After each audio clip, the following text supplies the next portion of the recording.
అక్కడ ప్రభువైన యేసుక్రీస్తు వారు ఆ గాడిద మీద వెళుతున్నప్పుడు ఆ గాడిద ఎక్కడ నడుస్తుందన్నమాట, మంచి వస్త్రాల పైన నడుస్తాం. ఇంకా మనం అక్కడ చూసినట్లయితే పిల్లలు మొదలుకొని పెద్దవాళ్ళ వరకు కూడా ఆ గాడిద మీద వస్తున్నటువంటి యేసుక్రీస్తు ప్రభువాన్ని ఏం చేస్తూ ఉన్నారన్నమాట, స్తుతిస్తూ ఉన్నారు. ఎవరు చెప్పలేదు వారికి, కానీ ఆ రోజున వారు లేఖనాలను వారు ఏం చేస్తున్నారన్నమాట, నెరవేరుస్తూ ఉన్నారు. పామ్ సండే అంటే లేఖనముల నెరవేర్పు సండే అన్నమాట. ఏ సండే? లేఖనముల నెరవేర్పు సండే. ఎన్ని లేఖనాలంటే ఒక్క రోజున ప్రభువైన యేసుక్రీస్తు వారు చాలా లేఖనాలను ఆ రోజున ఆయన నెరవేర్చుతూ వెళ్తున్నాడు అనమాట. హల్లెలూయా, హల్లెలూయా.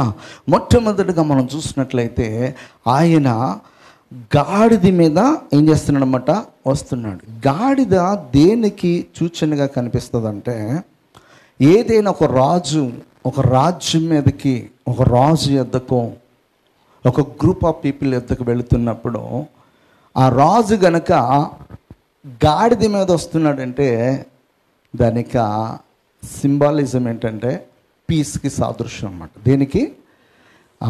పీస్కి. దేవుడు సమాధానముతో వస్తున్నాడు అనేది ఆ ప్రజలు ఆ రోజున అర్థం చేసుకున్నారు. హల్లెలూయా. సమాధానకర్తయు దానిని కొనసాగించువాడు ఎవరన్నమాట? ప్రభువైన యేసుక్రీస్తు వారు. హల్లెలూయా. ఆయన పుట్టినప్పుడే ఆయన గురించి ఎన్నో లేఖనాలు మరి ఆ రోజున నెరవేర్పులోనికి వచ్చినట్లుగా మనం చూస్తున్నాం. అయితే ఇక్కడ ఆయన చేస్తున్నటువంటి కార్యాన్ని మనం గమనించినప్పుడు ఇంకొక లేఖనాన్ని ఆయన నెరవేరుస్తున్నాడు. హల్లెలూయా. ఏంటి అంటే మీకా రాసినటువంటి గ్రంథము 5వ అధ్యాయము 5వ వచనం చదువుదాం ఒకసారి. ఏంటంటే దేనికి కారకుడు అవుతాడంటే ఆయన సమాధానమునకు కారకుడగును. హల్లెలూయా. చాలమ్మా. ఇక్కడ ఏం చెప్తున్నాడంటే ఆయన దేనికి కారకుడు అంట? సమాధానమునకు కారకుడు. హల్లెలూయా. ఈ భూమి పైన మానవాళికి సమాధానముని ఇచ్చుటకే ఆయన ఈ లోకానికి సమాధానకర్తగా వచ్చాడన్నమాట. హల్లెలూయా, హల్లెలూయా. క్రైస్తవులకు ఉన్నటువంటి ఒక మంచి లక్షణం ఏంటంటే అందరితో కూడా ఎలాగ ఉండాలన్నమాట, సమాధానంగా ఉండాలి. సాధ్యమైనంత వరకు కూడా అందరితో ఎలాగ ఉండాలన్నమాట, సఖ్యత కలిగి ఉండాలి. హల్లెలూయా. ఇక్కడ ప్రభువైన యేసుక్రీస్తు వారు ఎలా ఉన్నాడంటే సమాధాన కారకుడుగా ఉన్నాడని చెప్తున్నాడు. యెషయా ప్రవక్త చెప్తాడు ఏమనంటే, మనం ఇందాక మాట్లాడుకున్నాం 9వ అధ్యాయము 6వ వచనంలో, ఏలయనగా మనకు శిశువు పుట్టెను, మనకు కుమారుడు అనుగ్రహింపబడును, ఆయన భుజముల మీద రాజ్యభారముండును, ఆశ్చర్యకరుడు, ఆలోచనకర్త, బలవంతుడైన దేవుడు, నిత్యుడగు తండ్రి, సమాధానకర్తయగు అధిపతి అని అతనికి పేరు పెట్టబడను. హల్లెలూయా. ప్రభువైన యేసుక్రీస్తు ఈ లోకానికి ఏమివ్వడానికి వచ్చాడన్నమాట, సమాధానం. ఒక సందర్భాన్ని మనం గమనించినప్పుడు ప్రభువైన యేసుక్రీస్తు వారు చనిపోయి ఆయన 3వ దినమున లేపబడిన తర్వాత మరి అప్పటికే చాలా అయోమయంలోనూ, చాలా మరి దుఃఖంలోనూ, బాధలోనూ, నిరుత్సాహంలో ఉన్నటువంటి ఆ యొక్క శిష్యులకు చివరిగా ఆయన ఒక మాట అంటాడు. ఏమనంటే, నా సమాధానమును మీకు ఇచ్చుచున్నానని చెప్పి ఆయన అక్కడి నుంచి వెళ్ళినట్లుగా మనం చూడగలం.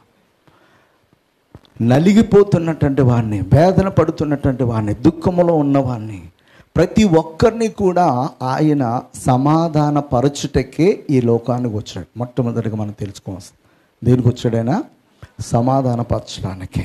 రోమిలికి రాస్తూ చెప్తాడు 5వ అధ్యాయం 11వ వచనంలో మనకి చాలా క్లియర్గా చెప్తాడు ఇక్కడ. అంతేకాదు మన ప్రభువైన యేసుక్రీస్తు ద్వారా మనము దేవుని యందు అతిశయపడుచున్నాము. ఆయన ద్వారానే మనం ఇప్పుడు సమాధాన స్థితి పొంది ఉన్నాము. హల్లెలూయా. ఎవరి ద్వారా సమాధానం అంటే, ఈ భూమి పైన ఎవరి ద్వారా కూడా సమాధానము రాదు, అది యేసుక్రీస్తు ద్వారానే వస్తుంది. నిజంగా యేసుక్రీస్తుని సొంత రక్షకునిగా అంగీకరించుకుని ఆయనతో మన సహవాసము కనుక సరైన రీతిలో ఉంటే కనుక ఏమున్నా ఏమి లేకపోయినా కూడా మనం సంతోషంగా జీవించగలం. సంతోషం అనేది ఎక్కడుందని జగమంతా వెతికారంట, జనులందరినీ అడిగారంట. చివరికి అది ఎక్కడ దొరికింది? అది ఎక్కడ దొరికింది? యేసులోనే దొరికింది. నీకు కొన్ని కోట్ల రూపాయల ఆస్తున్నా, విలువైన కార్లున్నా, ధనమున్నా, ధాన్యమున్నా, ఏమున్నా, సమాధానం అనేది ఎక్కడొస్తుందంటే ఒక యేసుక్రీస్తులోనే వస్తుంది. సృష్టికర్త అయినటువంటి దేవుని తెలుసుకున్నప్పుడే వస్తుంది. ఆ సృష్టికర్త యొద్దకు వచ్చినప్పుడు మాత్రమే తెలుస్తుంది నీకు నిజంగా సమాధానం దొరికిందా లేదనేది. హల్లెలూయా. ఆనందించాలన్నా, సమాధానం ఉండాలన్నా అది ఎవరిలో ఉంటుందంటే దేవునిలో ఉంటుంది. అది మనకి ఎప్పుడు దొరికిద్ది అంటే ఆ దేవుని యొద్దకు వచ్చినప్పుడు దొరుకుతుంది అనమాట. హల్లెలూయా. ప్రభువైన యేసుక్రీస్తు వారికి ఉన్నటువంటి స్వభావాల్లో మంచి ఇంకొక స్వభావం ఏంటంటే ఆయన సమాధాన కర్తయగు దేవుడు అనమాట. హల్లెలూయా. సమాధాన కర్తయగు దేవుడు. ఆయన ద్వారానే ఈ భూమిపైన అందరికీ సమాధానం ఇచ్చుటకే తండ్రి అనే దేవుడు ఈ లోకానికి పంపడం జరిగింది. హల్లెలూయా. హల్లెలూయా. ఈ రోజున ఎవరు ఎలాంటి పరిస్థితిలో ఉన్నా కూడా ఆ పరిస్థితులన్నిటినీ కూడా సరిచేయగలిగేది ఎవరంటే యేసుక్రీస్తు ప్రభువాన. ఈ రోజున ప్రభు అయిన యేసుక్రీస్తు వారి యొద్దకు ఎవరు వస్తారంటే సమాధానం దొరకనటువంటి వాళ్ళు. ఏ సమాధానం అంటే ఎక్కడికి వెళ్ళినా కూడా వారికి ఉన్నటువంటి సమస్యకు సమాధానం దొరకనటువంటి వారందరూ ఎక్కడికి వస్తారన్నమాట? యేసుక్రీస్తు యొద్దకు. ఇందాక పాట పాడాను, జనులందరినీ అడిగాను. వాళ్ళు జగమంతా అన్ని దేవుళ్ళు దేవతలు ఎక్కడెక్కడ ఏ ప్రాంతాలను అన్ని చోట్లకి వెళ్ళారంట వాళ్ళు, కానీ ఎక్కడ కూడా దొరకలేదంట వాళ్ళకి. లాస్ట్ ఆప్షన్ ఎక్కడికి వచ్చారన్నమాట? యేసుక్రీస్తు యొద్దకు వచ్చారు. యేసుక్రీస్తు యొద్దకు వచ్చినప్పుడు అక్కడ దొరికింది వాళ్ళకి సంతోషము, సమాధానం. ఈరోజు ఇక్కడ కూర్చున్న మనందరము కూడా ఏదో ఒక సందర్భంలో మనము అలా వెతికినటువంటి వారమే. అక్కడ మనకి ఎక్కడ కూడా దొరకకపోతే మరి యేసు యొద్దకు వచ్చి ఆ యేసు యొద్ద మనము సమాధానాన్ని పొందుకుంటున్నాం. హల్లెలూయా. హల్లెలూయా. కొరింథీయులకు రాస్తూ చెప్తాడు, 2 కొరింథీయులకు రాస్తూ 2 Corinthians chapter 5 verses 18, 19 చదువుదాం ఒకసారి. ఇక్కడ చాలా స్పష్టంగా చెప్తున్నాడు అపోస్తలుడైన పౌలు కొరింథీ సంఘానికి రాస్తూ చెప్తున్నాడు, సమస్తమును దేవుని వలనైనవి, ఆయన మనను క్రీస్తు ద్వారా తనతో సమాధానపరుచుకుని ఆ సమాధానపరచు పరిచర్యను మాకు అనుగ్రహించును. అదేదనగా దేవుడు వారి అపరాధములను వారి మీద మోపక క్రీస్తునందు లోకములో తనతో సమాధానపరచుకొనొచ్చు ఆ సమాధాన వాక్యమును మాకు అప్పగించును. మనుషుడికి ఎక్కడ సమాధానం లేదంటే తన హృదయంలో లేదు. తన హృదయంలో లేదు. ఎక్కడో ఒక గిల్టీ ఫీలింగ్ అనేది ప్రతి మానవులో ఉండిపోయింది. అది ఏ గుడికి వెళ్ళినా, ఏ దేవత యొద్దకు వెళ్ళినా, ఎన్నిసార్లు మెట్లకి పొర్లు దండలు పెట్టినా కూడా ఎక్కడ కూడా అది పోవట్లే. అది ఎక్కడ పోవాలో నువ్వు అక్కడికి వస్తే ఆయన పోగొట్టాలి దాన్ని. దానికి వాడాల్సిన రెమెడీ వాడుకోకుండా వాడకూడని అన్నీ కూడా ట్రై చేస్తారన్నమాట జనాలు. ఇక్కడ తండ్రి అనే దేవుడు ఏం చెప్తున్నాడంటే, నా కుమారుడు యేసుక్రీస్తు ద్వారా ఈ భూమిపైనటువంటి ప్రతి మానవునికి కూడా ఏమి ఇవ్వాలనుకుంటున్నాడు అన్నమాట? ఆయన సమాధానం. వారు చేసినటువంటి ప్రతి ఒక్క పాపమునకు, వారు చేసినటువంటి ప్రతి ఒక్క అక్రమమునకు, ప్రతి ఒక్క దుర్మార్గోపకారం అన్నిటికీ కూడా ఎంతోమంది సాక్ష్యం చెప్తుంటారు. ఏమనంటే, నేను పచ్చి తాగుబోతున్నా, ఈ రోజున త్రాగట్లేదని. ఒకప్పుడు నేను వ్యభిచారం చేస్తానని, ఇప్పుడు చేయట్లేదని. ఒకప్పుడు నేను నరహత్య చేసి ఎంతోమందిని చంపాలని చెప్పినటువంటి వాళ్ళు ఎంతోమంది మారి ఈ రోజున ప్రభు కొరకు అత్తసాక్షులు అయిపోయినటువంటి వారు ఎంతోమంది భూమిపైనున్నారు. ఒకప్పుడు వారి జీవితం చూసినప్పుడు ఒకరికి హానికరంగా, ప్రమాదకరంగా దుఃఖకరంగా ఆయాసకరంగా ఉండే జీవితాల్లో ఈ రోజున వారి ద్వారా అనేక మంది రక్షణ పొందుకోవడానికి దేవుడు వారిని ఎలా మార్చేసుకున్నాడు అన్నమాట.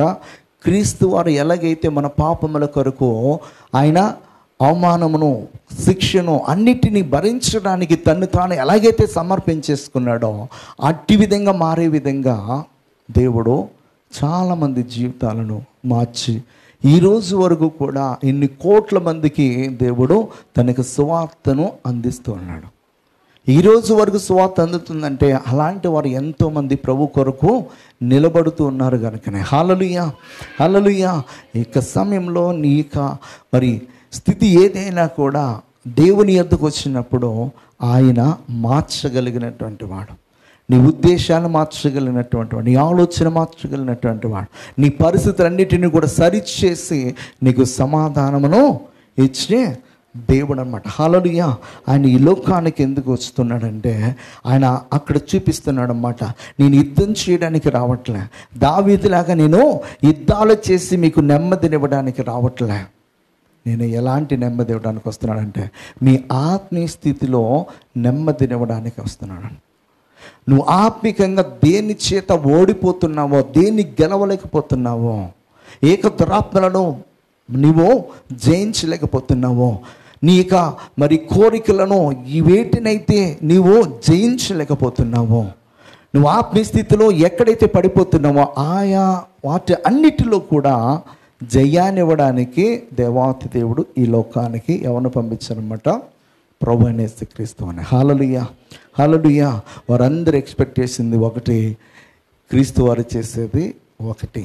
వారందరూ ఎక్స్పెక్ట్ చేసింది ఏంటంటే దావీదుకిలాగా మరొకసారి సింహాసనం మీద కూర్చుండి వీరి తరపున యుద్ధాలు చేసి సమస్త లోకానంతటిని కూడా జయించే రారాజుగా ఆయన సింహాసనం మీద కూర్చుంటాడని ఆలోచన చేశాను. అయితే ఆయన రాజ్యం భూ సంబంధమైనది కాదు, అది ఆత్మ సంబంధమైనది. నేటికి కూడా క్రైస్తవులందరూ కూడా తెలుసుకోవాల్సింది ఏంటంటే మనం ఆత్మ సంబంధమైన వారముగా మనం ఎప్పుడైతే జీవిస్తూ ఉంటామో అనేకులకు ఆశీర్వాదకరంగా ఉంటాం. ఈ లోకంలో మనము ధనాన్ని సంపాదించుకోవడానికి, పేరు ప్రఖ్యాతలు సంపాదించుకోవడానికి, ఈ లోకాన్ని జుర్రుకోవడానికి దేవుని అడ్డు పెట్టుకుని బ్రతికితే కనుక ఏదో ఒక రోజున అది మనలను నాశనం చేస్తుంది అన్నమాట. ప్రభువైన యేసుక్రీస్తు 33.5 సంవత్సరాల్లో ఆయన చెప్పినటువంటి మాట ఏంటంటే మనుష్య కుమారుడు తలవాల్చుటకైనను స్థలము లేదని చెప్తున్నాడు. ఆ దినాల్లో ఆయన చేసినటువంటి అద్భుతాలను బట్టి, ఆయన చేసినటువంటి కార్యాలను బట్టి ఆయన ఎక్కడ కూర్చోగలడంటే సింహాసనం మీద కూర్చుండి సమస్తమును చేయగలిగినటువంటి కెపాసిటీ ఆయనకుంది. ఆయనను కూడా దానిని పట్టించుకోకుండా ఆయన దేనిని కోరుకున్నాడంటే మన ఆత్మీయ స్థితిని బాగుపరచడానికి, మన ఆత్మీయ స్థితిని మెరుగుపరచడానికి. మనం స్వభావ సిద్ధంగా పడిపోయి ఉన్నాం కనుక మన స్వభావాన్ని అంతటిని కూడా మార్చడానికి ఆయన గాడిద మీద వస్తూ ఉన్నాడు. ఎందుకు వస్తున్నాడంటే నేను మీకు సమాధానం ఇస్తాను. ఏ విషయంలో సమాధానం ఇస్తానంటే ఆత్మీయ విషయంలో సమాధానం ఇస్తాను. ఆత్మ విషయంలో ఎప్పుడైతే మనం జయాన్ని పొందుకుంటామో భౌతికంగా కూడా మనము జయాన్ని పొందుకోగలము. ఇక్కడ మనము జయించాలి. ఇక్కడ జయించాలి. పాపం అనేది ఎక్కడ స్టార్ట్ అవుతుందంటే ఇక్కడే స్టార్ట్ అవుతుంది. నీ హృదయంలోనే స్టార్ట్ అవుతుంది. నీ హృదయంలో పుట్టినటువంటి ఆ కోరికను ఇక్కడే నువ్వు జయించగలిగితే దేవుని శిక్ష నుంచి మనం తప్పించబడం. దావీదు ఇక్కడ కలిగినటువంటి ఆ కోరికను ఇక్కడ జయించలేదు కనుకనే నేటి వరకు కూడా తన యొక్క కుటుంబం అంతా కూడా శిక్షింపబడుతుంది. సొలొమోను ఇక్కడ పుట్టినటువంటి కోరికను జయించలేదు కనుకనే దేవుడు 2 సార్లు తన యొక్క ప్రత్యక్షతను కనపరిచి సొలొమోను నువ్వు చేస్తున్న తప్పు అని చెప్పేసి దేవుడు చెప్పినప్పటికీ కూడా హృదయాన్ని దేవుని వైపు మళ్ళించుకోలేకపోయాడు. ప్రభువైన యేసుక్రీస్తు ఈ లోకానికి వచ్చేది ఎందుకు ఆయన ఆ రోజున యెరూషలేము వీధిలో గాడిద పైన వెళుతున్నాడంటే సమాధానం. నీకు సమాధానం ఎక్కడ రావాలంటే నీ యొక్క హృదయంలో రావాలి.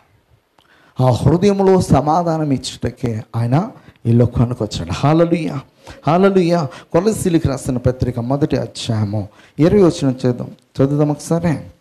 సిలువ రక్తము చేత సంధి చేసి ఏమంట, ఆయన ద్వారా సమస్తమును, అవి భూలోకమందున్నవైనను పరలోకమందున్నవైనను వాటినన్నిటినీ ఆయన ద్వారా తనతో సమాధాన పరుచుకున్నవలనని తండ్రి అభీష్టమైనంట. హల్లెలూయా.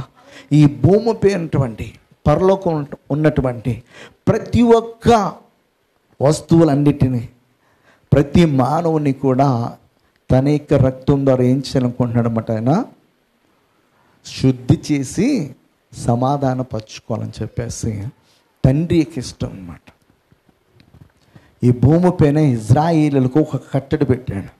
ఎవరైనా పాపం చేసినప్పుడు పాప పరిహారార్థ బలిగా ఒక గొర్రె పిల్లను, మేక పిల్లను, లేకపోతే దూడ పిల్లను, ఒక గువ్వ పిల్లను, లేకపోతే పావురపు పిల్లను తీసుకుని వచ్చి బలి అర్పించమని చెప్పాడు. అయితే అది అక్కడ వరకే. అయితే పరలోకంలోనే పాపం స్టార్ట్ అయింది. ఎక్కడ స్టార్ట్ అయింది? పరలోకంలో స్టార్ట్ అయింది. అక్కడి నుంచి భూమిపైకి ఎంటర్ అయింది. ఈ భూమిపైన మరి దేవుని పోలికలు ఉన్నటువంటి ఆ యొక్క మానవుల్లోనికి వెళ్ళింది. అయితే దేవుడు ఎక్కడి నుంచి శుద్ధి చేసి ఎక్కడి నుంచి సమాధానం ఇవ్వాలని ఆలోచన చేస్తున్నాడంటే, పరలోకంలోనూ భూమిపైన ఉన్న అన్నిటిపైన తన కుమారుని యొక్క రక్తాన్ని ప్రోక్షించి ఆ రక్తం ద్వారా వాటినన్నిటినీ శుద్ధి చేసి ప్రతి ఒక్కరికి కూడా సమాధానం ఇవ్వాలని చెప్పేసి ఆలోచన చేస్తున్నాడు. హల్లెలూయా, హల్లెలూయా. పరలోకంలో స్టార్ట్ అయిందంటే కొంతమంది క్వశ్చన్ మార్క్ ఫేస్ చూస్తున్నారు నా ఇంకా. హల్లెలూయా. పరలోకంలో స్టార్ట్ అయిందంటే, పరలోకంలోనే కదా లూసిఫరు తండ్రితో సమానముగాను, తండ్రి కంటే అంటే దేవుని కంటే తన సింహాసనమును ఏం చేసుకోవాలనుకుంది? హెచ్చించుకోవాలనుకుంది. మరి ఆ యొక్క ఆలోచన బట్టే కదా అక్కడ ఒక పెద్ద యుద్ధం జరిగింది. ఆ యుద్ధంలో లూసిఫర్ తన యొక్క సైన్యమంతా ఓడిపోయి త్రోసివేయబడ్డారు. త్రోసివేయబడినటువంటి వాళ్ళు ఇక్కడ దేవీ దేవతలుగాను దేవుళ్ళుగాను మార్చుకొని అనేకులను ఏం చేస్తున్నారన్నమాట, ప్రభావితం చేస్తూ ఉన్నారు. ఇది జరిగినటువంటి సంఘటన. వాళ్ళు కొన్ని కోట్లు ఉన్నారు, వేలు కాదు, లక్షలు కాదు, కోట్ల మంది ఉన్నారన్నమాట వాళ్ళు. ఇది జరిగినటువంటి వాస్తవము. ఎక్కడ జరిగిందంటే పరలోకంలో జరిగింది. పరలోకంలో జరిగితే ఆ లూసిఫర్ గ్యాంగ్కి ఎవరు, దేవుని దేవదూత అయినటువంటి మిఖాయిల్, వీరందరికీ కూడా ఒక పెద్ద యుద్ధం జరిగినప్పుడు ఆ యుద్ధంలో లూసిఫర్ ఓడిపోయినప్పుడు దేవుడు ఒక తంత అంతే ఎక్కడికి వచ్చాడనమాట, వాడు ఈ భూమిపైకి వచ్చి పడ్డాడు.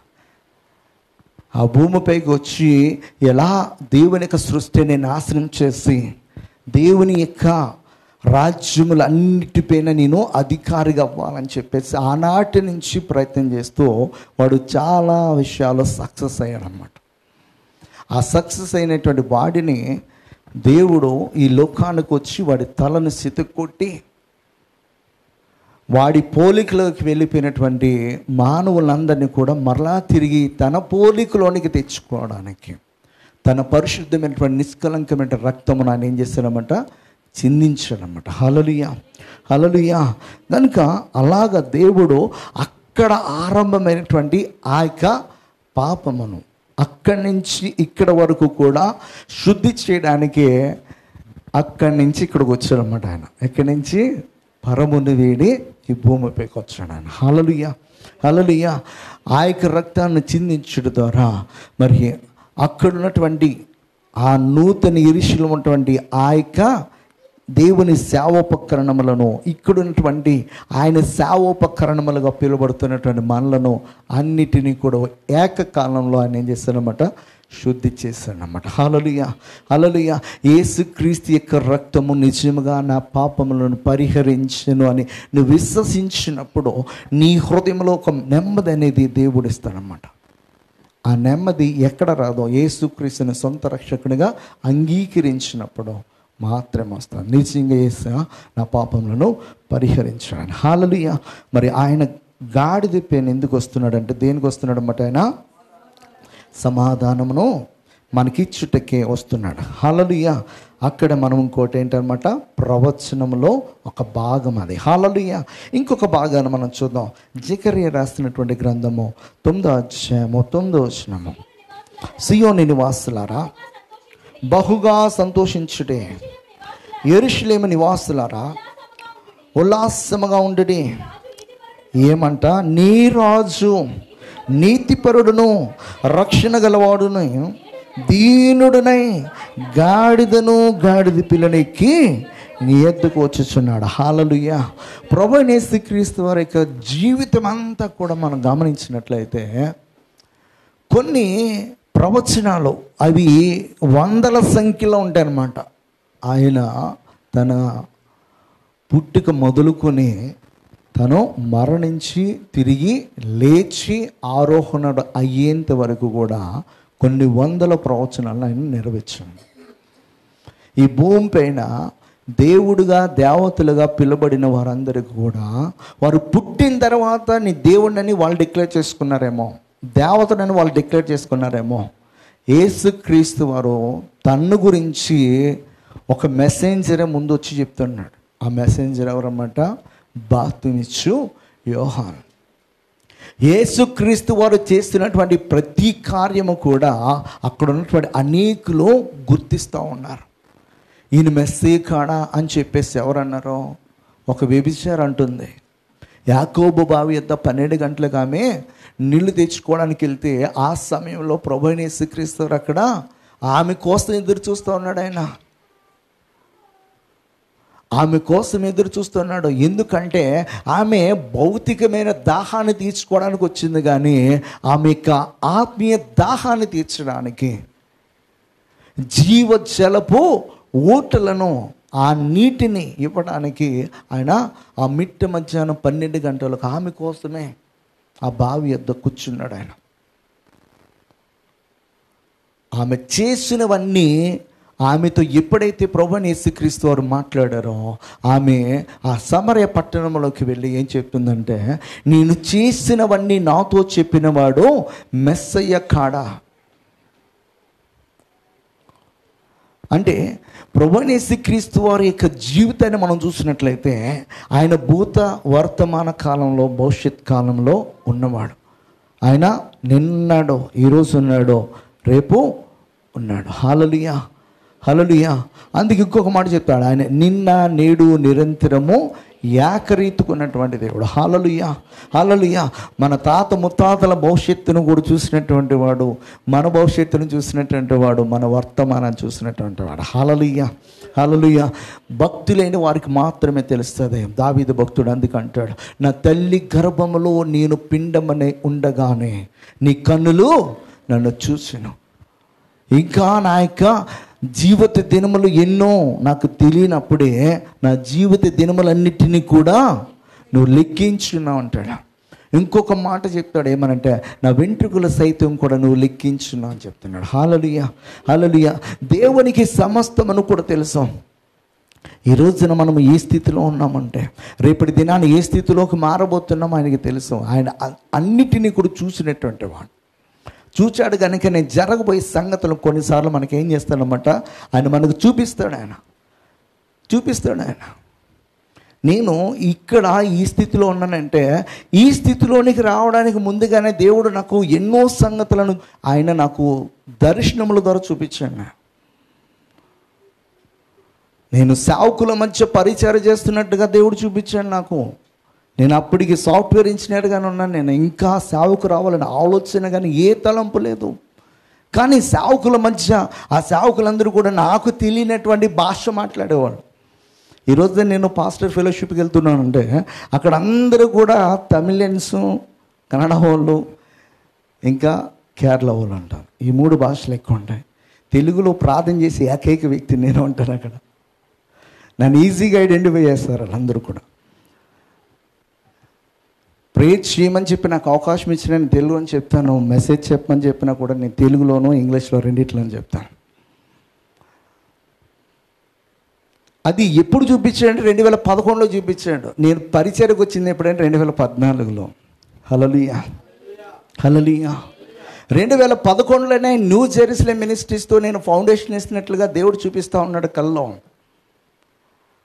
నేను ఇక్కడ చర్చ్ రిజిస్ట్రేషన్ చేయడానికి వెళ్తే చాలా సంఘాలు ఉన్నాయి కదా న్యూ జెరూసలేం అనే సంఘాల్లో. అయితే నేను దానికి ఫ్రంట్ కానీ లాస్ట్లో కానీ ఏది కూడా తోక తగిలిచ్చినయ్యా, నాకు నువ్వేదైతే పేరు చూపించావో అదే పేరుతో నేను రిజిస్టర్ చేయడానికి వెళ్తాను, ఆ పేరు అక్కడ ఉండాలి నాకు అవైలబిలిటీగా అని చెప్పేసి ప్రే చేసుకుని వెళ్ళాము. వెళ్తే నేను దేవుడు ఏదైతే నాకు పేరు చూపించాను, న్యూ జెరూసలేం మినిస్ట్రీస్ అని, నేను అదే పేరుని అక్కడ చెప్పినప్పుడు నాకు వెబ్సైట్లో అన్నిటిలో కూడా నాకు అది అవైలబుల్గా ఉంది. ఆ పేరుతో ఎవరు కూడా రిజిస్టర్ చేయలేదు సంఘాన్ని. చాలామంది సంఘంలో ఉన్నాయి, న్యూ జెరూసలేం హార్వెస్ట్ మినిస్ట్రీస్ అని రంగరాజన్ గారిది, ఇంకా న్యూ జెరూసలేం మీద చాలా పేర్లు ఉన్నాయి, కానీ దానికి మిడిల్లోనో లేకపోతే ఫ్రంటో లేకపోతే బ్యాక్ ఏదో ఒక చోట ఇంకొక పేరు ఆడే ఉంటుంది అన్నమాట. దేవుడు ఎంత గొప్పవాడు ఆలోచించాను. మాట్లాడే దేవుడు ఆయన, ప్రతిదీ మాట్లాడే దేవుడు ఆయన. ఈ మధ్య కాలంలోనే రీసెంట్గా కొన్ని విషయాలు మాట్లాడుతున్నాడు. మరలా నేను ఎక్కువ సమయం దేవునితో గడపడానికి ఈ దినాల్లో మేము డెడికేట్ చేసుకున్నాం. గడపాలి ఎక్కువ సమయం గడిపినప్పుడు మాత్రమే దేవుడు మాట్లాడేది మనకు తెలుస్తుంది. ఎక్కువ సమయం అంటే మినిమంలో రోజుకు వచ్చి 5-6 గంటలన్నా గడుపుతూ ఉంటేనే దేవుని యొక్క ఆలోచన ఏంటో మనకు తెలుస్తుంది, లేకపోతే తెలియదు. మనం ప్రశాంతంగా ఉండాలి, మన మైండ్ ప్రశాంతంగా ఉండాలి, మన దేవునితో సహవాసంలో దేవునితో సంభాషణలు ఉండాలి. దేవుని చిత్తం మనకు తగినట్లుగా మనం జీవిస్తున్నప్పుడు చుట్టూ జరిగే విషయాలు మాత్రమే కాదు, నీ ఇంటిలో జరిగేవి, నీ చుట్టుపక్కల ఉన్న వాటిని, భవిష్యత్తులో నీ జీవితంలో భవిష్యత్తులో ఎదుటివారి జీవితంలో జరగబోయే సంగతులను వీటన్నిటినీ కూడా దేవుడు చూపిస్తాడు. అలా రాసినటువంటి గ్రంథమే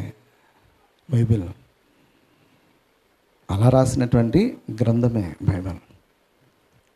కనుక మనము ఇక్కడ గమనించాల్సింది ఏంటంటే, ఆయన ఈ లోకానికి మరి నీతిపరుడుగాను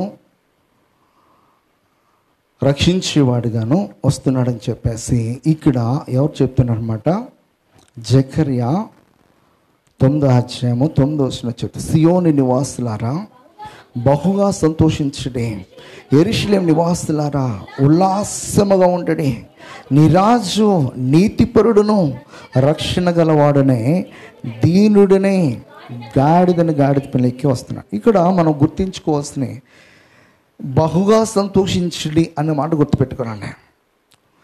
ఆ తర్వాత నీ రాజు అని చెప్తున్నాడు. ఆ రాజు ఎలాంటి వాడంట, నీతిపరుడు.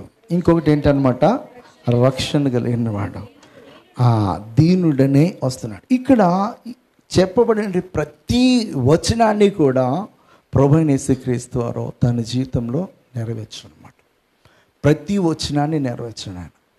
మనకి చదవడానికి ఒక వచనంగా కనిపిస్తుంది, కానీ ఆ వచనంలో ఎన్నో మరి అర్థాలు ఉన్నాయి. వాటిని అన్నిటినీ కూడా ప్రభువైన యేసుక్రీస్తు వారు ఆయన నెరవేర్చినటువంటి వాడుగా ఉన్నాడు. హల్లెలూయా. ఇదే పాత నిబంధన గ్రంథంలో ఇంకొక మాట మనం చదివితే, యెహోవా దేవుడు ఓ మాట చెప్తున్నాడు. ఏమనంటే 32వ అధ్యాయం యెషయా రాసినటువంటి గ్రంథము 1-2 వచనాలు చదివితే, ఆలకించుడి, రాజు నీతిని బట్టి రాజ్య పరిపాలన చేయను, అధికారులు న్యాయమును బట్టి మేలుదురు, మనుషుడు గాలికి మరుగైన చోటు వెళ్ళను, గాలివానకు చాటైన చోటు వెళ్ళను ఉండును, ఎండిన చోట్ల నీట్ల కాలువలను, అలసట పుట్టించి దేశం వల్ల గొప్ప బండ నీడవను. ఆలకించుడి, రాజు దేన్ని బట్టి పరిపాలన చేస్తానని చెప్తున్నాడు, నీతిని బట్టి పరిపాలన చేస్తాను.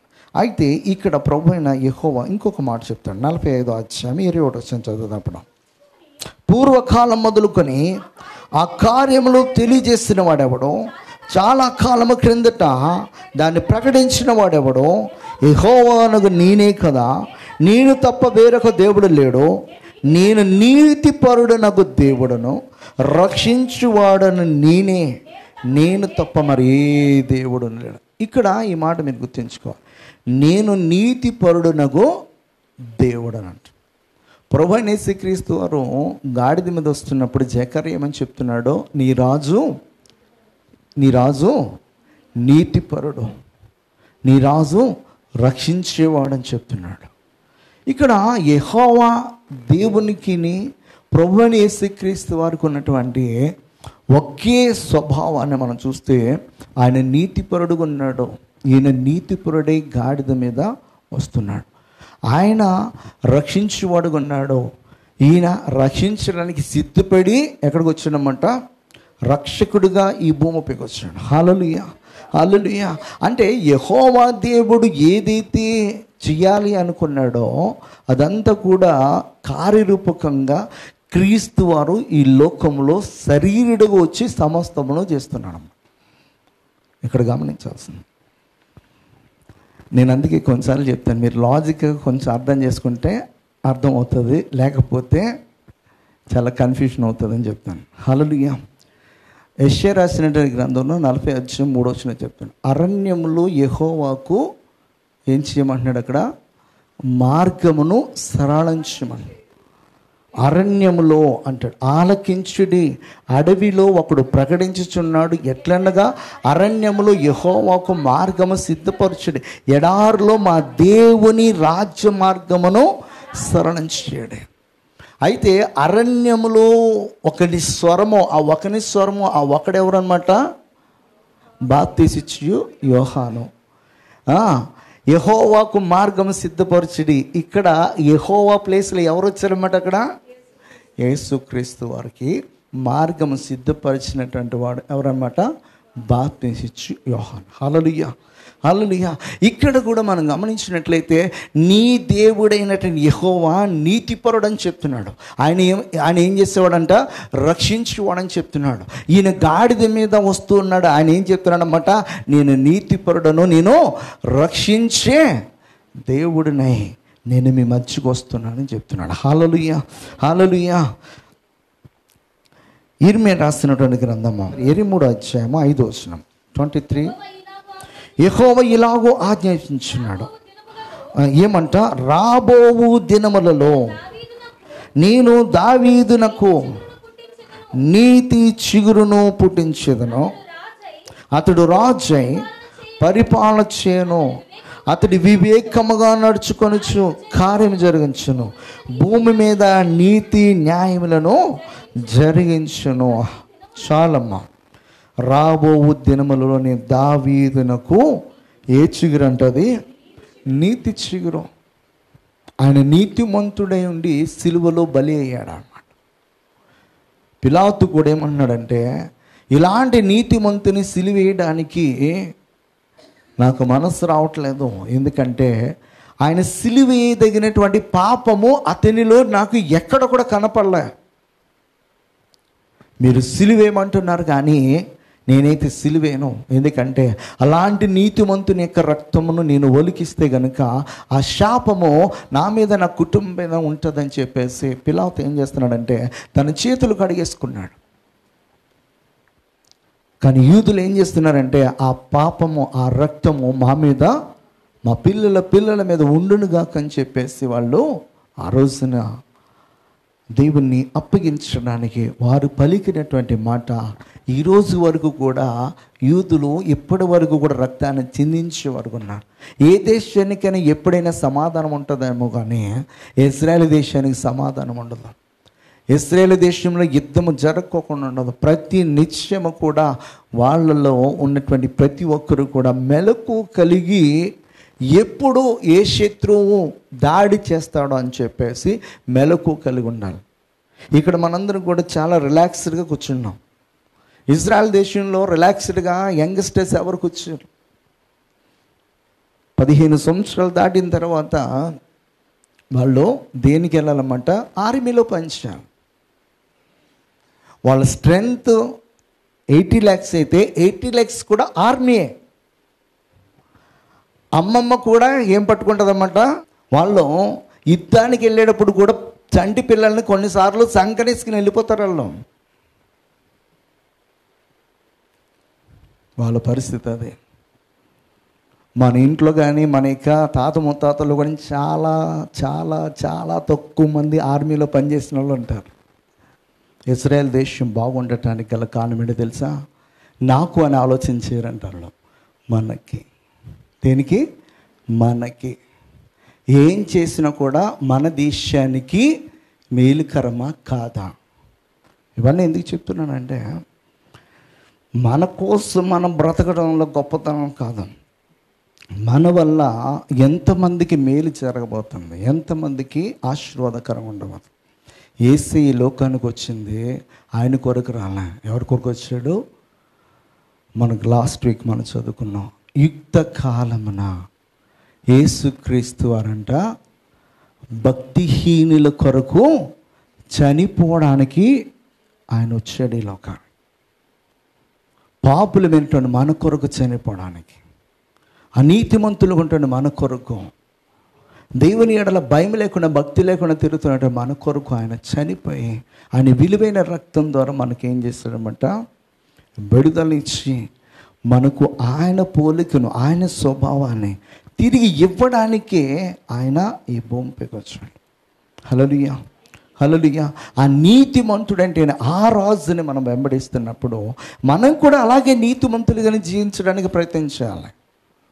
ఒక మనిషి కోసం కాదు, మనుషులను కలుగు చేసినటువంటి దేవుని కొరకు బ్రతకడం మొదలుపెట్టాం, మన జీవితం ద్వారా అనేకులు ప్రభావితం చెందాం, మనం అనేకులకు ఆశీర్వాదకరంగా మార్చబడతాం. ఈ రోజున క్రిస్టియానిటీ ఎంత ఇదిగా మన దేశంలో విస్తరించిందంటే, అలాంటి నీతిమంతులు మన దేశం కొరకు వారి ప్రాణాలను ఏం చేస్తారన్నమాట? పణంగా పెట్టి సువార్తను ప్రకటించారు. ఈ రోజున ఆ సువార్తను చాలామంది ఏం చేస్తున్నామంటే వ్యాపారం చేస్తూ ఉన్నాం, బ్రతకడం కోసం చేస్తూ ఉన్నారు. బ్రతకడం కోసం చేసేది కాదు, బ్రతికించుట కొరకు చేసేది. సత్యాన్ని బ్రతికించుట కొరకు చేశాను, నీతిని బ్రతికించుట కొరకు చేశాను. ఈ లోకంలో మరి మనుషులైనటువంటి మనందరము కూడా ఆ దేవుని పోలికలోనికి రావడానికి, ఆ నీతి పొరుడంటే ఆ యేసయ్య మన కొరకు చనిపోడని మనం గుర్తించుకొని ఆ నీతిమంతుని పోలికలోనికి రావడానికి ప్రతిరోజు కూడా మనము ప్రయత్నం చేసేవారు ఉండాలి. హల్లెలూయా. యోహాను భక్తుడు ఒక మాట అంటాడు, 12వ అధ్యాయము 13 వచనం నుంచి చదువుదాము కొన్ని విషయాల్లో. ఖర్జూరపు మట్టలు పట్టుకొని ఆయనను ఎదుర్కొనబోయి జయము ప్రభు పేరుడు వచ్చుచున్న ఇజ్రాయేలు రాజు స్తుతింపబడును గాక అని కేకలు వేస్తారు. సియోను కుమారి భయపడకము, ఇదిగో నీ రాజు గాడిద పిల్ల మీద ఆసీనుడే వచ్చుచున్నాడు అని వ్రాయబడిన ప్రకారము యేసు తన చిన్న గాడిదను కనుగొని దాని మీద కూర్చుండెను. హల్లెలూయా, హల్లెలూయా. ఇక్కడ మరి ఆయన గాడిద మీద వస్తున్నప్పుడు వారందరూ కూడా ఏం చేస్తున్నారన్నమాట? స్తుతిస్తూ ఉన్నారు, ఆయన మరి పొగుడుతూ ఉన్నారన్నమాట. హల్లెలూయా, హల్లెలూయా. లేఖనముల నెరవేర్పు అనేది ఇక్కడ మనము చూస్తున్నాం. జకర్యా ఏదైతే చెప్తున్నాడో అక్కడ వారు చేస్తూ ఉన్నారన్నమాట. హల్లెలూయా, హల్లెలూయా. జెఫన్యా రాసినటువంటి గ్రంథంలో కూడా ఈ మాట ఉంటుంది, ఒకసారి చూద్దామా? జెఫన్యా రాసినటువంటి గ్రంథము 3వ అధ్యాయము 14-15 వచనాలు. సియోను నివాసులారా ఉత్సాహధ్వని చేయడి, ఇశ్రాయేలులారా జయధ్వని చేయడి, యెరూషలేము నివాసులారా పూర్ణ హృదయంతో సంతోషించి గంతులు వేయడి. చాలమ్మా, హల్లెలూయా. ఇక్కడ చెప్తున్నాడు, సియోను నివాసులారా ఏం చేయాలంట? ఉత్సాహధ్వని చేయడి, ఇశ్రాయేలులారా జయధ్వని చేయడి, యెరూషలేము నివాసులారా పూర్ణ హృదయంతో సంతోషించి గంతులు వేయండి. ఎవరు చెప్పారు వీళ్ళకి గంతులు వేయమని? ఆయన గాడిద ఎక్కి రేపు వస్తున్నాడని చెప్పేసి అక్కడ ఎలాంటి ప్రచారం చేయలేదు. ఈ రోజున ఒక పెద్ద మీటింగ్ కండక్ట్ చేయాలంటే దాని గురించి చాలా చాలా పబ్లిసిటీ చేస్తూ ఉంటాం. పలానా రోజు మీటింగ్, పలానా దైవజనులు వస్తున్నారు, చాలా గొప్ప దైవజనులు, గొప్ప గొప్ప గొప్ప గొప్ప అని చెప్పేసి దాని ముందు చాలా పెట్టేసి మనము వాళ్ళని ఆకాశానికి ఎత్తేస్తాం అనమాట. ఎందుకంటే మనకి జనాలు రావాలని. హల్లెలూయా. అయితే ప్రభువైన యేసుక్రీస్తు వారి గురించి అక్కడ ఏమీ పబ్లిసిటీ ఇవ్వలే.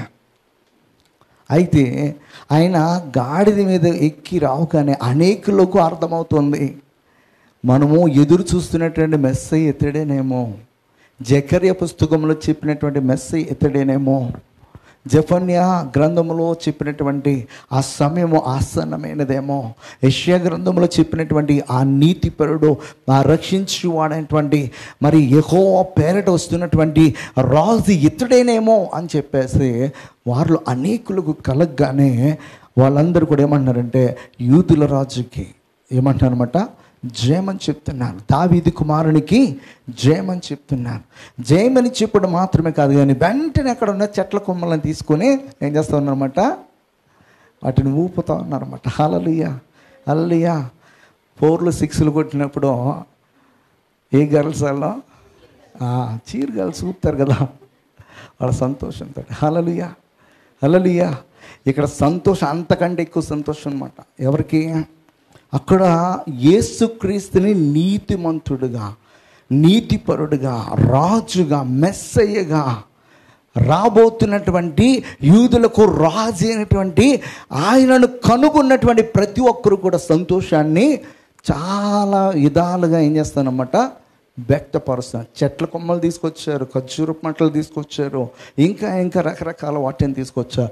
అది కుదరినటువంటి వాళ్ళు పై వస్త్రాన్ని తీసి కిందేసి, ఈ రాజు అయినటువంటి మన రాజు అయినటువంటి ఈయన నా వస్త్రాల మీద వెళ్తే బాగుండని చెప్పేసి చాలామంది సంతోషంతో ఏం చేస్తారన్నమాట, పై వస్త్రాలను తీసి ఆ గాడిద వెళ్తున్నప్పుడు అక్కడ పరచడం జరిగిందన్నమాట. హల్లెలూయా, హల్లెలూయా.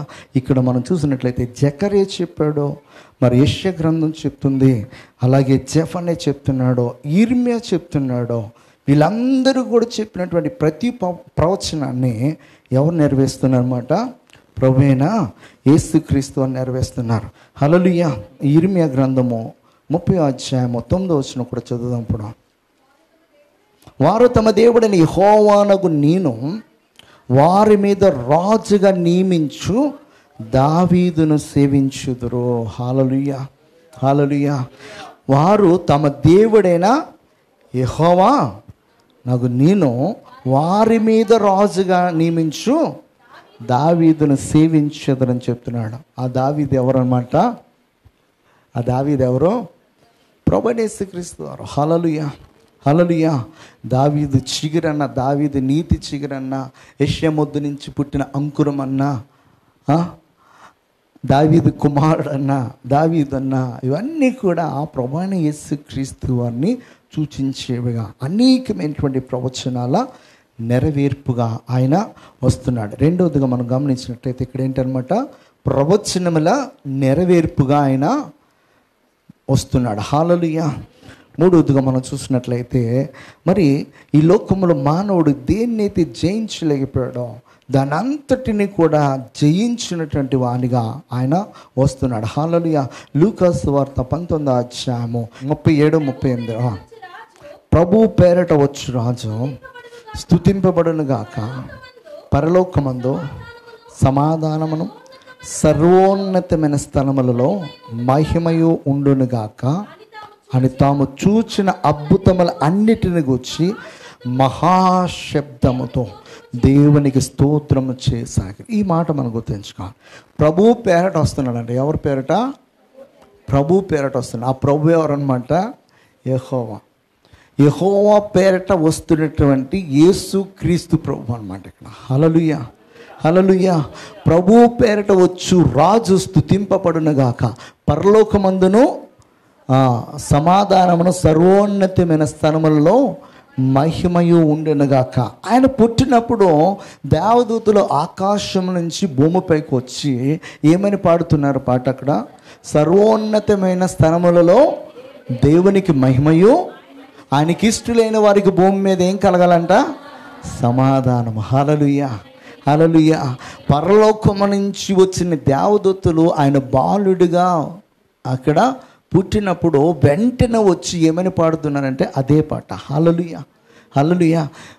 తనకిష్టులైన వారికి భూమిపైన ఏముంటుంది అనమాట? సమాధానం. హల్లెలూయా, హల్లెలూయా. ఆయన ప్రభు పేరట వచ్చాడు. దేనికి వచ్చాడంటే మనందరికీ సమాధానం ఇవ్వడానికి వచ్చాడు. ఇంకొకటి మనం చూసినట్లయితే ఆయన మనందరము కూడా ఆత్మీయ స్థితిలో జయ జీవితాన్ని జీవించడానికి, మనకి ఆ జయ జీవితాన్ని ఇవ్వడానికి వచ్చాడు అనమాట. హల్లెలూయా, హల్లెలూయా. ఈ రోజున మానవుడు తన కోరికలను జయించలేనటువంటి స్థితిలో ఉంటాడు. కోరికలు అంటే శరీర సంబంధమైనవి, నేత్ర సంబంధమైనటువంటి, జీవపు డంబమైనవి. ఈ మూడింటిని జయించినటువంటి స్థితిలో ఉన్నాడు మానవుడు. ఇక ఆశని ప్రాసెస్ అనేది ఇక మనిషి చచ్చేంత వరకు కూడా కంటిన్యూ అవుతుంది. అయితే క్రీస్తులో ఉండే వారికి లోక సంబంధమైన ఆశల కంటే వారి యొక్క ఆలోచన అంతా కూడా ఎటువైపు మళ్ళుతుందంటే పరలోక సంబంధమైన వాటి వైపు మళ్ళీపోతాయి అన్నమాట. అందుకే లోకానికి సాదృశ్యంగా రకరకాల చెట్లు ఉంటే దేవునికి సాదృశ్యంగా అంటే దేవునికి పిల్లలకు సాదృశ్యంగా ఖర్జూరపు చెట్టుని దేవుడు చూపిస్తాడు.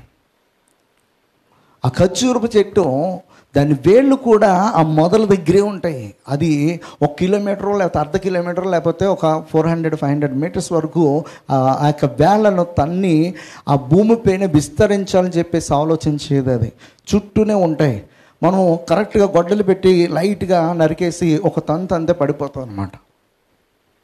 అది మిగతా చెట్లు అలా కాదనమాట. అవి లోపలికి వెళ్తాయి, చుట్టూ వ్యాప్తి చెందితాయి. చెట్టు ఇక్కడ ఉంటే దాన్ని వేరు ఆ అపార్ట్మెంట్ వరకే వెళ్తాయి. అంత వ్యాప్తి చెందిద్ది. దేవుని ఎరిగినటువంటి వాడు లోకంలో ఇలా విస్తరించాలని చెప్పేసి ఇలా ఎదగడానికి చూస్తాడనమాట. దేవుని ఎరిగినటువంటి వాడు ఎలా ఎదగాలని చూస్తాడనమాట, ఇలా ఎదగాలని చూస్తాడు. హల్లెలూయా. అంటే లోకాన్ని కాదు నాయన, లోకాన్ని కలిగజేసినటువంటి సృష్టికర్త అయినటువంటి దేవుణ్ణి మనము తెలుసుకుని ఆయన చిత్తాన్ని నెరవేర్చాలి. హల్లెలూయా, హల్లెలూయా. ఇక్కడ మరి ప్రభు పేరిట వచ్చుచున్నాడని చెప్తున్నాడు అన్నమాట. ఈ మాట కీర్తనకారుడు చెప్తాడు. 118 కీర్తనలో 24 వచ్చిన చదువుతారు ఒకసారి. సామ్స్ 118:24 26లో ఉందా? యెహోవా పేరిట వచ్చువాడు ఆశీర్వాదముందునుగాక, యెహోవా మందిరములో నుండి మిమ్మల్ని దీవించుచున్నాము. హల్లెలూయా. యెహోవా పేరిట వచ్చువాడు ఎవరన్నమాట? ఆయన ఆ యెహోవా పేరిట, ఆ ప్రభువు పేరిట వచ్చినటువంటి వారు ఎవరన్నమాట? ప్రభు అయిన యేసుక్రీస్తు అన్నమాట. ఇక్కడ మత్తయి సువార్తలో మనము ఇందాక చదివిన దాంట్లో 20వ అధ్యాయంలో 9వ వచనం చదువుదాం ఒకసారి. ఇప్పుడు ఇక్కడ చెప్తున్నాడు ఏమనంటే ప్రభు పేరిట వచ్చేవాడు అంటున్నాడు ఇక్కడ. హల్లెలూయా, హల్లెలూయా. ప్రభు పేరిట అంటే యెహోవా పేరిట ఆయన ఈ భూమిపైన మరి ఆ యొక్క యెరూషలేం వీధుల్లో వెళుతున్నాడు అన్నమాట. హల్లెలూయా, హల్లెలూయా. దేవుని యొక్క లేఖన భాగాలను మనం కరెక్ట్గా అర్థం చేసుకుంటే కనుక మరి తండ్రి అయినటువంటి యెహోవా దేవుడు ఏదైతే చేయాలని ఆశపడిది ఈ భూమిపైకి ప్రభువైన యేసుక్రీస్తును పంపించాడో ఆ యొక్క ప్రతి ఒక్క లేఖనాన్ని ప్రభువైన యేసుక్రీస్తు వారు ఇక్కడ నెరవేర్చడం జరుగుతుంది అన్నమాట. హల్లెలూయా, హల్లెలూయా. ఆ దేవుణ్ణి ఎలాగైతే స్తుతిస్తున్నారో ప్రభువైన యేసుక్రీస్తు అని అలాగే ఆ రోజున అందరూ కూడా స్తుతిస్తూ మాకు జయము వచ్చిందని చెప్పేసి వాళ్ళు ఆ జై జీవితానికి సాదృశ్యంగా ఉన్నటువంటి ఆ మట్టలను వీటన్నిటిని పట్టుకొని గొంతులు వేస్తూ కేకలు వేస్తూ ఉన్నారు. హల్లెలూయా. ఏ విషయంలో జయం అంటే ఆత్మీయ జీవితంలో జై జీవితాన్ని ఇవ్వడానికి లోకానికి వచ్చినటువంటి దేవుడు అన్నమాట. హల్లెలూయా. ఇక్కడ మరి ఆయనను స్తుతించడం మాత్రమే కాదు కానీ వాళ్ళు కేకలు వేస్తూ మరి యేసుక్రీస్తు ప్రభువును చూసి మరి జయధ్వనులను వారు ఏం చేస్తారన్నమాట, పలుకుతూ ఉన్నారు. హల్లెలూయా, హల్లెలూయా. ఈ లోకంలో ఆయన మనకి ఏ జీవితాన్ని ఇవ్వడానికి వచ్చాడంటే పాపం పైన జయాన్ని ఇవ్వడానికి వచ్చాడు. హల్లెలూయా. యేసుక్రీస్తుని అంగీకరించి యేసుక్రీస్తు ఆయనతో నడుస్తున్నప్పుడు ఇక పాపము మన పైన ఏలిబడి చేయకోకుండా ఆయన మనలను నడిపిస్తాడనమాట. పాపం అనేది మన పైన ఏలిబడి చేయకుండా ఉంది అంటే మనము సర్వసృష్టికి కారణభూతుడైనటువంటి దేవునికి కుమారులుగా కుమార్తెలుగా పిలువబడతాం.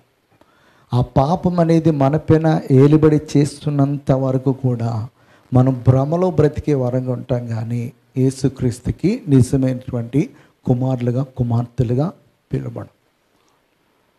అలా పరిపూర్ణమైనటువంటి విడుదల ఎప్పుడు వస్తుందంటే ఆయన పరిపూర్ణంగా మన యొక్క హృదయాల్లోనికి చేర్చుకున్నప్పుడు ఆయన ఈ పాపం పైన మనకి అధికారం ఇస్తాడు, వాటిని జయించే అధికారాన్ని ఇస్తాడు. అపోస్తలుడైన పౌలు అంటాడు, నేను పాపుల్లో ప్రథముడిని అయినప్పటికీ కూడా ఈ రోజున క్రీస్తు పోలికలోనికి వచ్చానంటే ఆయనే నన్ను నడిపిస్తున్నాడు అంటాడు. హల్లెలూయా, హల్లెలూయా. ఆయన ఆజ్ఞ నాలో ఉండి నన్ను సర్వసత్యంలోనికి నడిపిస్తూనే ఉందని చెప్తాడు అన్నమాట. హల్లెలూయా. ఉదయకాల సమయంలో దేవునికి సన్నిధానికి వచ్చినటువంటి మనము ఈ పామ్ సండే రోజు మనం గుర్తించుకోవాల్సింది ఏంటంటే, యేసుక్రీస్తు ప్రభువారు ఆ గాడిద మీద వస్తున్నాడంటే దానికి అర్థం ఏంటనమాట, మనకి సమాధానం ఇవ్వడానికి వస్తున్నాడు.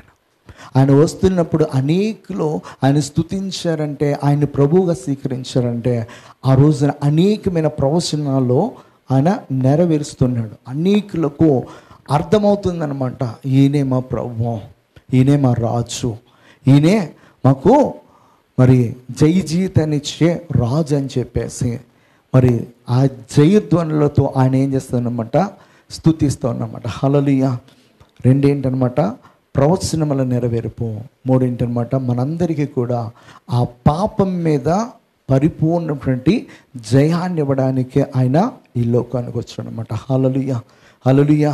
ప్రభుని అంగీకరించి ఆయనతో మనం నడుస్తున్నప్పుడు ఇక ఈ లోక సంబంధమైన ఏ పాపంలోనూ కూడా మనము పాలి భాగస్థులు అవుకోకుండా మనము ఆయన నీతిపరుడుగా ఎలాగైతున్నాడో మనం కూడా నీతిమంతులుగా ఉండాలని, అని ఎలాగైతే తండ్రి యొక్క చిత్తం నెరవేర్చుకున్నట్టు కొరకు తన యొక్క జీవితాన్ని సమస్తమును కూడా సమర్పించి ఎలాగైతే 33.5 సంవత్సరాలు ఈ భూమి పైన ఆయన జీవించాడో, ఆయన వెంబడిస్తున్న మనం కూడా తండ్రి యొక్క చిత్తము, దేవుని యొక్క ఉద్దేశం ఏంటని తెలుసుకుని ఆ చిత్తమునకు ఎప్పుడైతే మనం లోబడి జీవిస్తామో అప్పుడు మన జీవితానికి నిజమైనటువంటి విలువ అనేది, ఒక సార్థకత అనేది ఉంటుంది అన్నమాట.